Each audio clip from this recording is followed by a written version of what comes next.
Zaten bir tek bu yavrum vardı. Bundan önceki kızım öldü. 3 yaşında. Toprak yemiş, kansız kalmış. Öldü o. Ondan sonra bu yavrum oldu.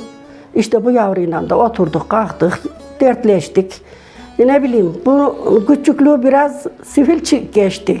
Kurban olduğumun sivil geçti. Bir tane kesme şeker bulamazdım, bir tane.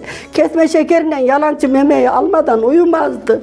Bu önlüğümün altına girerdi, kafayı sokardı, o yalancı memeyi alacak, o şekerden bir tane ısıracak. Bulamazdım, neyse alamazdım.